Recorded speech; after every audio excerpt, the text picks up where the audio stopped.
Hello everyone, good morning all. आपल्या super Maugham या YouTube चॅनलवर तुमच्या सगळ्यांचं अगदी मनापासून खूप खूप स्वागत. आणि मी आय थिंक लास्ट 1-2 व्हिडिओ पूर्वी तुम्हाला सांगितलं की माझ्याकडे जी हाऊस हेल्पर येते ती 6ला येते. परंतु काल लकीली असं झालं की काल आमच्या समोर आमच्या फ्लॅटच्या समोर जे राहतात त्यांची वास्तुशांती आपण ज्याला म्हणतो गृहप्रवेश ते होतं. तर त्याची पूजा होती. साऊथ मध्ये प्रॉपरली कुठले पण इव्हेंट अर्ली मॉर्निंग होतात तर बरेच बँड बाजा वगैरे डफ वगैरे वाजत होते पहाटे पहाटे आणि गाय फिरवतात, एक कुंकू कालवता. आपल्याकडे कसं नवीन नवरीला कुंकामध्ये पाय हे करून मग लक्ष्मीचा गृहप्रवेश केला जातो. हल्ली तर बरेच लोक आवड म्हणून छोट्या मुली जेव्हा जन्माला येतात तर तिला फर्स्ट टाइम घरी आणतात तेव्हा पण कुंकवामध्ये पाय बुडवून लक्ष्मीचे पावलं उमटवतात. तर इकडे गायीचे कुंकवामध्ये पाय बुडवून तिला पूर्ण घरभर फिरवतात असं मला प्रशांतजींनी सांगितलं. हो, गाय आणली जाते हे मला माहिती, कारण की लेडीज ग्रुपवर कायम चर्चा होते की गायवाल्याचा नंबर द्या, गायवाल्याचा नंबर द्या. ज्यांना कुणाला हाऊस वॉर्मिंग करायचं असतं त्यांना पाहिजे असतो. वाजवतात पण डफ वगैरे वाजतात तर ते वाजत होतं खूप जोर जोरात. मी एकदम बेडरूम मधून बाहेर आली, मला नव्हतं कल्पना. म्हटलं बापरे काय झालं. मग प्रशांतजी बोलले की समोर पूजा चालू आहे. आणि मग मी उठून गेली होती तर ती जी हाऊस हेल्पर आली तेव्हा मी उठलेली होती. तर मग मी त्यांना सांगितलं की जाताना तुम्ही जे पण फॅन्स वगैरे सगळे चालू करता हॉलचे त्या बेडरूमचे ते बंद करा. मग तेव्हा त्या बोलल्या की मला पेमेंट देता का. तर 15 दिवस झाले त्यांना लागून. तर मी म्हटलं 15 दिवस झाले तुम्हाला पाहिजे का. म्हणे हा. म्हटलं जीपे करते. तर म्हणे नाही, जीपे नंबर नाहीये माझ्याकडे. तर आमच्या दोघांकडेही कॅश नव्हती. म्हटलं ठीक आहे मग मी उद्या देते कॅश तुम्हाला. तर ती बोलली की मला ताई नवीन काम लागलं म्हणे आणि तिला मराठी येते मेन म्हणजे, ती राहिली आहे कुठेतरी महाराष्ट्रामध्ये. तर बोलली की ताई मला नवीन काम मिळालं म्हणे 6चं.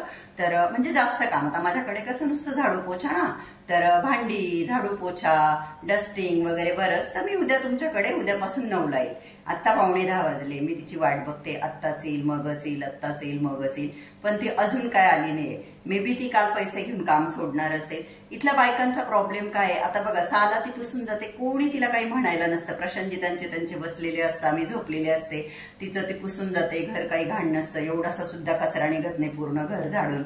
परंतु कसं आहे या बायकांचा, इथल्या बायकांचा खूप मोठा प्रॉब्लेम आहे. जर त्यांना आता समजा आमचं काम झाडू पोछ्याच्या 1000 रुपये, एका कामाचे 1000 रुपये, 2 BHK 3 BHK असेल तर 1200-1500 असं काहीतरी रेट आहे.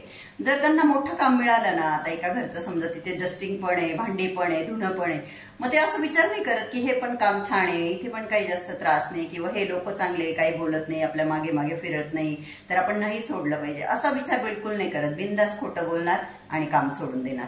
तर मला असाच काहीतरी डाऊट येतोय. त्या काल पैसे मागत होते तर मे बी त्यांना दुसरं मोठं काही काम मिळालं असेल. ठीक आहे, जे काही असेल प्रामाणिकपणे खरं सांगून द्यायला पाहिजे.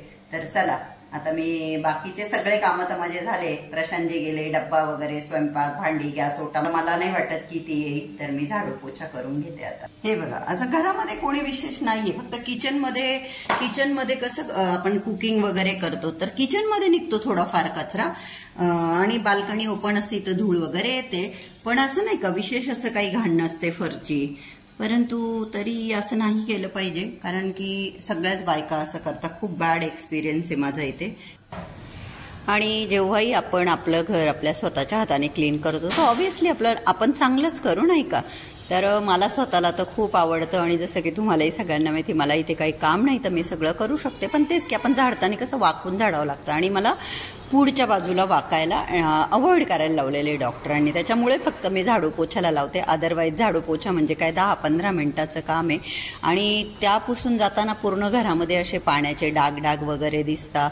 परंतु मी पुसते तेव्हा एकदम छान दिसते फरची. मला असं वाटतं की नाही गड्या आपणच पुसली पाहिजे, पण म्हणताना शरीरापुढे काही चालत नाही, शरीर साथ देत नाही, तेव्हा नाईलाज होऊन जातो. आणि खूप लोकांना स्लिप डिस्कचा इश्यू आहे बऱ्याच जणींच्या तोंडून. मी इथेही ऐकते माझ्या मैत्रिणींच्या की स्लिप डिस्कचा बऱ्याच जणींना प्रॉब्लेम आहे.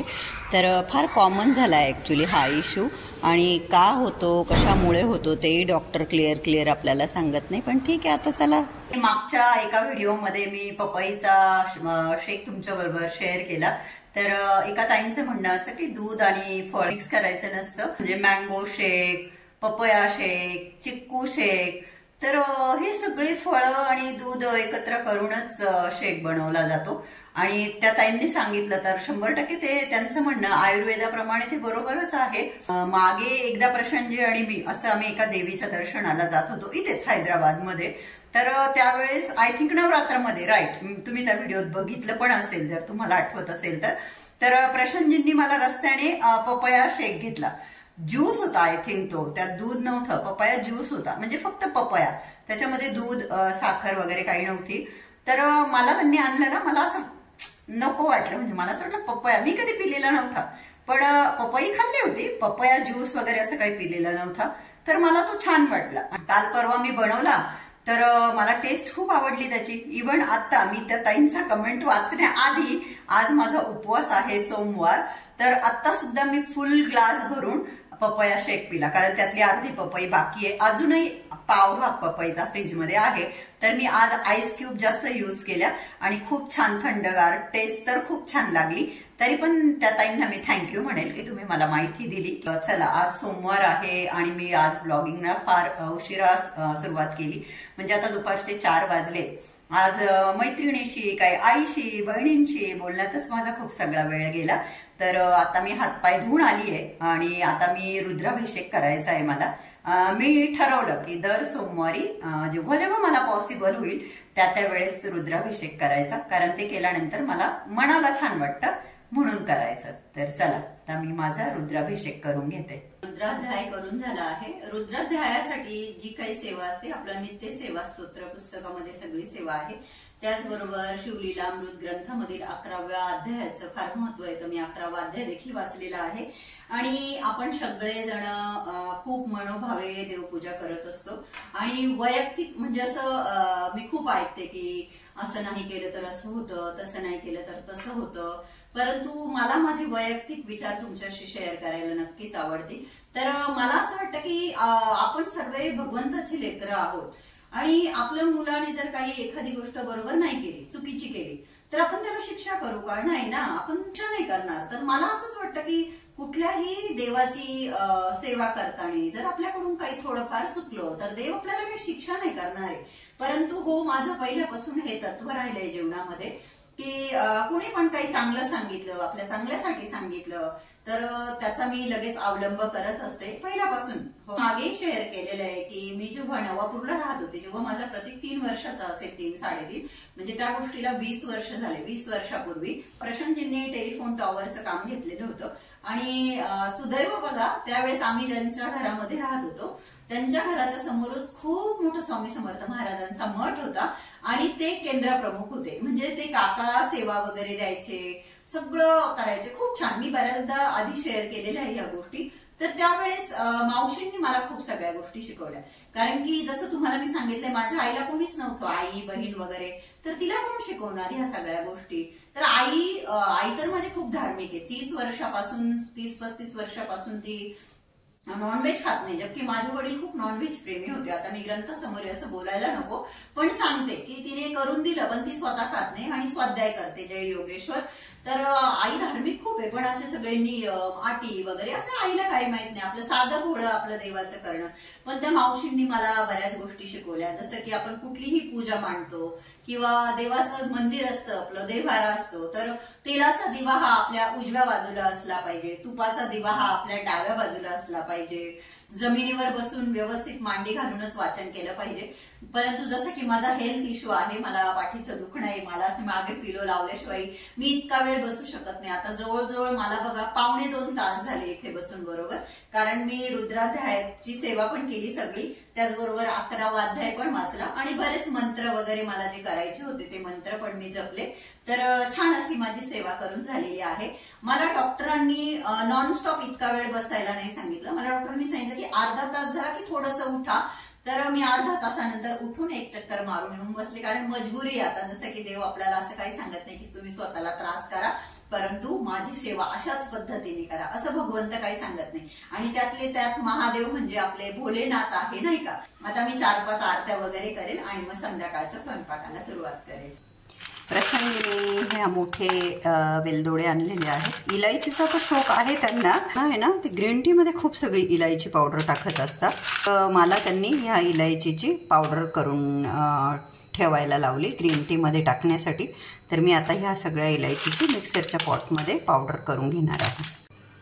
तर हे बघा, इथे अशा पद्धतीने त्या मोठ्या इलायचीची मी पावडर करून घेतली मिक्सरच्या पॉटमध्ये. ते ग्रीन टीमध्ये बऱ्याचशा गोष्टी ॲड करता, ही पावडर बऱ्यापैकी आलं आणि थोडंफार मधही घेता आणि लिंबू पण टाकता. तर ही पावडर करून ठेवल्यानंतर आता मी स्वयंपाकाला सुरुवात केली आहे. आणि आपल्यापैकी प्रत्येक गृहिणी, प्रत्येक महिला किचनमध्ये ज्यावेळेस स्वयंपाक करत असतो, आपण नेहमी हा विचार करतो की मिस्टरांना कुठली भाजी आवडेल किंवा मुलांना कुठली भाजी आवडते, इतर कोणी मेंबर असतील त्यांच्या आवडीनिवडींचा विचार करूनच आपण स्वयंपाक करत असतो. आपण स्वतःला कधीच प्रायोरिटी देत नाही. तर प्रायोरिटी द्यायला पाहिजे ॲक्च्युली. आणि माझं तर डिनर रोज प्रशांतजींच्या जेवण बनवण्याच्या आधीच होऊन जातं. मग एक तर लंचला काही बनवलेलं असतं, त्यातलं मी काही खाते, मग काही किंवा मग दुसरं काहीतरी हेल्दी ऑप्शन चूज करते. सुक्की उसळ ज्याला आपण म्हणतो ती मी करून घेतली होती. आणि त्यांना कशी पातळ भाजी आवडते, तर मी इथे कढईमध्ये तेल घेतलंय, त्याच्यामध्ये 8-10 कढीपत्त्याची पानं टाकली, तुम्ही बघू शकता. आणि कढीपत्त्याची पानं तडतडल्यानंतर जिरे आणि मोहरी घातली आणि ते पण चांगलं असं फ्राय झाल्यानंतर इथे मी आता कांदा घालणार आहे.